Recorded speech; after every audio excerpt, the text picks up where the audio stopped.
All right, so we're going to go over the answers for Wise Young Girl, a Legend from Russia, adapted by Ruth Siebert. And so this is what you should have read, and you had, it was only 9 questions to answer.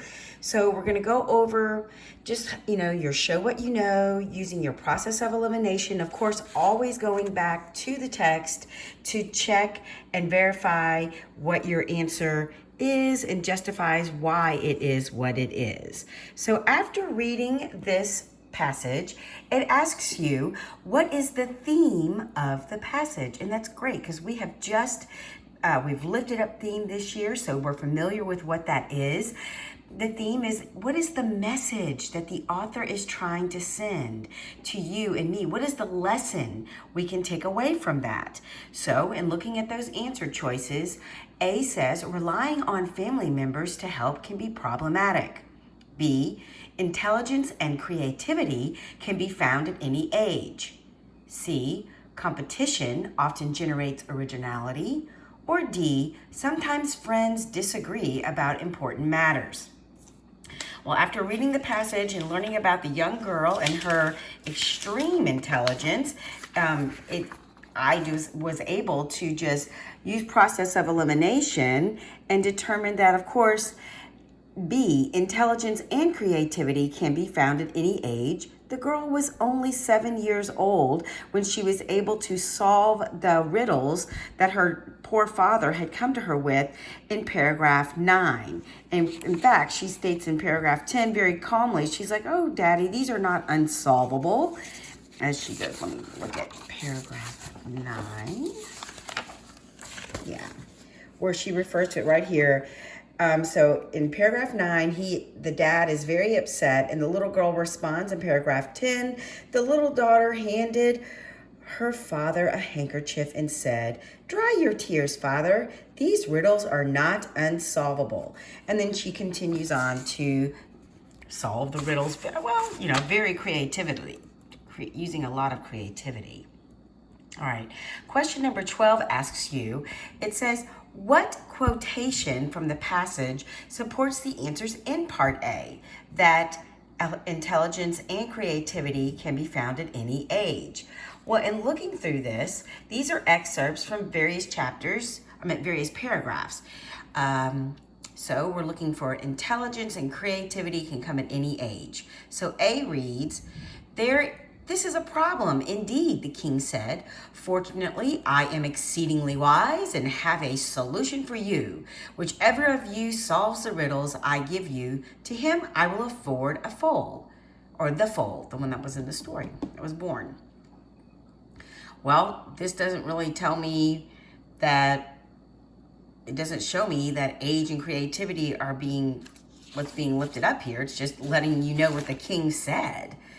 B, why on earth could who on earth could he turn to for assistance in solving these riddles? He had no resources, so he departed from the palace with a heavy heart. But the wealthy brother knew immediately to whom he would turn. He raced his cart as fast as it would go to his godmother's house. That also does not share any intelligence or creativity. It just tells me what happened in the story. So, C, here's some advice here. Take heart, the godmother encouraged. Unburden yourself to me with confidence, for I am excellent at riddles. So the wealthy brother told his godmother of the king's riddles. Well, that definitely lets me know that she believes that she's intelligent because she says that she's excellent in riddles. It just doesn't lend itself to any sort of creativity or anything like that at this time. Not to me anyway. Now let's look at D. And you, the daughter demanded, how foolish are you to even consider that a cart could give birth to a foal? Ultimately, the king could do little else but admit the little daughter was correct. That was in the last two paragraphs of that passage. So when I was looking through this and using my process of elimination, trying to determine whether intelligence and creativity were utilized here, I went ahead and looked and used my process of elimination and realized that even though C does show some intelligence, it doesn't acknowledge the creativity part. Whereas D, it says at only the age of 7, she shows this intelligence here, and also in the paragraphs prior to that, with the way in which she solved the riddles, she also demonstrated her creativity. So the answer is D. All right, moving on to number 13. Whoa, this one is not very long. It says, read the sentence from paragraph 3. The poor brother's knees knocked together. Well, it says here, what does the phrase knees knocked together mean? Well, you kind of have to have a little bit more of context to go on here. So I just went ahead and looked at, just to make sure I understand what's going on there. This is, I'm going to start with paragraph 2, where it says, when the king had given both the rich son or the rich man and the rich brother and the poor brother advice, it says that seemed equitable to the brothers, and so they agreed. First, he said, holding up his index finger, you must discover what is both the strongest and fastest in the world. Next, you must tell me what the fattest thing is. Third, reveal to me what is softest. The king continued, finally, discover the loveliest thing in the world. You have 3 days in which to solve these riddles, said the king, waving them away. So if they solved it, they would have gotten the full. Okay, so the poor brother's knees knocked together. Who on earth could he turn to for assistance in solving these riddles? He had no resources, so he departed from the palace with a heavy heart. But the wealthy brother, okay, so it lets me know that yes, the king gave them the riddles, and then it also goes on to say that the brothers' knees were knocking together, and it tells you why they were knocking together. Because first of all, he didn't know the answer to the riddles, and he didn't have any resources to figure them out. So having said that, I went ahead and looked at number 13, and then again started crossing them off through process of elimination. Let me get 13. Here it is. Okay. Sorry. Thank you for being patient with me. It says here that the poor brother was running home quickly. Well, that doesn't have anything to do with, him knocking his knees together. The poor brother was shaking from worry. I, of course, agreed with that because of what the sentences said afterward. He didn't have the resources. He didn't know how to solve the riddles. Okay, the poor brother was trembling with anger. We know he wasn't angry. And the poor brother was dancing around. Well, that's just a silly choice. We know that's not possible either. So B is the correct answer for number 13. All right, let's take a look at 14 on the screen. 14 reads, choose 2 statements that should be included in the summary of the passage. So if I had to write 5 to 8 sentences that sums up what this entire passage was about, which 2 of these choices should definitely be included? And I also want to mention to you guys, I want us to be sure when we are answering these questions and they ask us for 2 statements, ask us for 2 answer choices, please have that heightened sense of awareness. Be cognizant of that when you are taking your standardized tests, and just see one, you're like, oh, this is the right answer, and not choose 2. So let's really keep in mind and read those questions and directions carefully so that we get full credit for what we know. All right, so let's see what to include in the summary. A, the poor brother's horse gives birth to a foal. B, 2 brothers seek counsel from the king in order to solve a disagreement. C, the wealthy brother's godmother solves each riddle easily but incorrectly. D, the poor brother's daughter is smarter than the king and solves his riddles. E, the king is angry when the riddles prove less challenging than he anticipated. So when we're looking over those answer choices for 14, let's see. I was able, not only did I circle in the directions that I needed to make 2 choices, but I also believed that in most definitely would have included the argument that the brothers had, so they had to go seek the counsel of the king. So it made sense to me that, of course, B is most important to include in a summary. 2 brothers seek counsel from the king in order to solve a disagreement. Yeah, and C, the wealthy brother's godmother solves each riddle easily but incorrectly. That's really just a matter of interpretation, because I'm not really sure that the young girl solved the riddles correctly. She just did them more creatively. Let's see here. So, yeah, I wouldn't include that. And D, the poor brother's daughter is smarter than the king and solves the riddles. Okay, that one definitely makes sense to me, because she is definitely the one that's carrying this story with her intelligence and her creativity. And then D, the king is angry when the riddles prove less challenging than anticipated. Nah, that's not even lifted up in there, because he continues to present them with more riddles. It doesn't seem to bother him at all. All right, so the answers for 14 are B and D. All right, moving on to 15. 15 is as follows. Read the sentence from paragraph 8. The wealthy brother thanked his godmother and departed, whistling a merry tune. Well, that definitely gives me a visual of what that must have looked like. Good use of language there and word choice. It says, what does the author imply by using the phrase, whistling a merry tune? Well, just thinking about that, closing your eyes, thinking about somebody walking down the road whistling to a merry tune, you picture someone possibly dancing in their, or bobbing their head back and forth, maybe a little pep in their step. So let's look at these answer choices. The wealthy brother felt confident his answers were correct. B, the wealthy brother enjoyed spending time with his godmother. C, the wealthy brother never worried about problems. Or D, the wealthy brother liked singing aloud. Well, given the context of the situation that he was leaving his godmother's house and she had just solved every one of the riddles, I believe A is the most obvious and acceptable answer choice. So as I read those, I crossed out the ones that I did not believe that they applied given the context of the sentence, and I circled A, and that is the choice. The wealthy brother felt confident his answers were correct. Okay? So let's go on to number 16 and see what they've lifted up for us. It says, read this sentence from paragraph 15. The poor brother dared at last to feel a spark of hope in his breast. Okay, so once again, we've got to go back and look at the context of this sentence. You can't just take that and determine an answer. But let's look what the answer choices are giving us. It says, how does the sentence help develop the plot, what the whole story is about?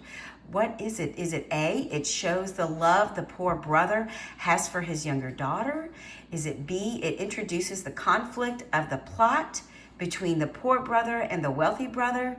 C, it advances the plot by showing the poor brother's realization that he may not be doomed.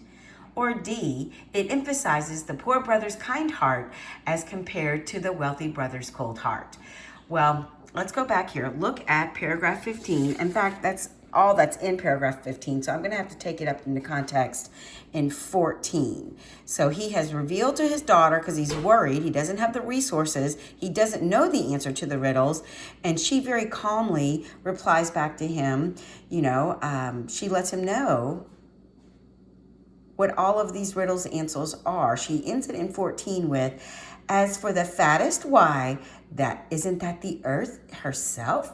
And so she solves that. And the poor brother, that's when he realized, well, I think maybe I may have all these answers to these riddles. And so he goes on to ask her, but how about the last two? And she very calmly and confidently gives him the answers to those riddles. So let's look back at chapter number 16 at these answer choices and using process of elimination for sure. So it shows the love he has? No, given the context, it's not talking about how much he loves his daughter. Does it introduce the conflict of the plot? No, doesn't have anything to do with conflict. Does it advance the plot by showing the poor brother's realization that he may not be doomed? Absolutely. That's why we hear the sparks of hope that are mentioned there. Sparks of hope let us know that he's feeling like, hey, maybe he's got this. D, it emphasizes the poor brother's kind heart as compared to the wealthy. That has nothing to do with anybody's heart. It has to do with the fact that his daughter just gave him some of the answers to the riddles. So the correct answer for number 16 is C. Moving on to 17, let's take a look here. And it says, which phrase from the passage provides context for the meaning of the word self-assured as used in paragraph 27?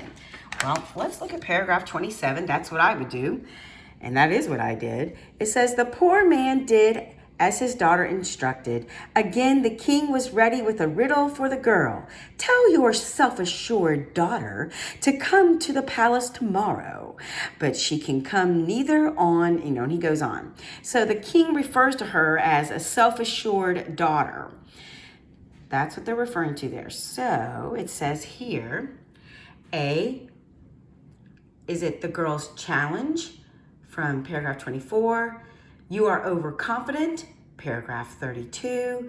We manage magnificently, 33. Or daughter demanded, 35. Well, I know that the word self-assured means that you believe in yourself, right? Believe in yourself. And the only one that has to do with believing in yourself and having maybe some confidence would be B. You are overconfident. So I'm going to go to paragraph 32. Just to verify that. There I go. The king tipped back his head and laughed. You are overconfident and disrespectful. And I even underlined that when I was reading it initially. And also wrote to the side that she was self-assured. That those two things are definitely, they go hand in hand. To be overconfident and self-assured. They're synonyms for one another. So the correct answer for 17 is going to be B. Going to be B. But again, I encourage you to always go back and look in the context of the sentences that they're being put in so that you understand completely what's being asked of you. All right, let's go on to 18. How does the poor brother's daughter respond to the king's riddle? Riddles. Is she A, calm and untroubled, B, confused and overcome, C, excited and eager, or D, hurtful and rude? Well, I went back and looked in the passage, and it is actually taken from paragraphs 9 and 10, actually how she responds. So let's take a look at that really quickly. 9 is when the poor father, the poor son, he goes, or the poor brother, as he's referred to in the text, when he's telling his daughter about all the troubles, he's like, oh, the horse had a foal, and now this is what's happened, and this is what the king said we have to do, and he's just fretting, and the little girl replies in paragraph 10, the little daughter handed her father a handkerchief and said, dry your tears, father. These riddles are not unsolvable. So, looking at our choices again, it's very obvious to me that she's not confused or overcome. She is not really excited or eager, nor is she hurtful or rude, but rather that she is A. She is calm and untroubled. She's got this. So that's how I was able to determine that A was the correct answer for 18. Let's move on to 19. I believe this is our last one. Oops. And it says, which quotation shows the reader that the king was overconfident in his intelligence? So we're looking for a quotation where he's almost being arrogant, okay, in his word choice. So A says, this is a problem indeed, the king said. Fortunately, I am exceedingly wise. and have a solution for you. And that is found in paragraph 1. That seems pretty obvious to me that this might be our answer choice, but I'm not going to choose it right away. I'm going to make sure I read all of my answer choices first, and so that I know for sure that I have answered this the best way possible. And that's a great strategy that I need to use. And I'll read A and I'm like, ooh, that one looks good, but I'm going to keep going. B, finally discover the loveliest thing in the world. You have 3 days in which to solve these riddles, said the king, waving them away. Well, that doesn't show any overconfidence with his intelligence. That's just telling them the last part of the riddle and, how long they have. Okay, C, the king dismissed the wealthy brother's answers immediately, but he was intrigued by the poor brother's response. Who helped reveal these solutions to you? Certainly you did not solve them on your own. Once again, this is just giving us more of the excerpt. It really doesn't demonstrate overconfidence or intelligence. If anything, it's showing the king being rude, that the poor brother couldn't have come up with these answers on his own. All right, so here's D. He bore the twig and his daughter's message back to the king, whose face turned red upon hearing the girl's challenge. Then he gave the poor man 150 eggs. Tell your disrespectful daughter to hatch these into chicks by dawn tomorrow. That really doesn't have anything to do. That just shows that the king is upset and angry and gives further instruction. So it's very obvious to me that, of course, A has got to be the correct answer for number 19. And using my process of elimination, I also underlined that he says, I am exceedingly wise. And if I go back here, I am exceedingly wise definitely goes with being overconfident. If you're thinking you're exceedingly wise, that's why it was very obvious to me that A was, of course, the correct answer choice. So those are the answers. I went over the answers and the thought processes, the think alouds that went along with our second Show What You Know passage, A Wise Young Girl, a Legend from Russia. I hope you were able to get your notes, learn something from this, and also understand how important it is to go back to the text and check your answers before you make your final choice. Thanks, guys.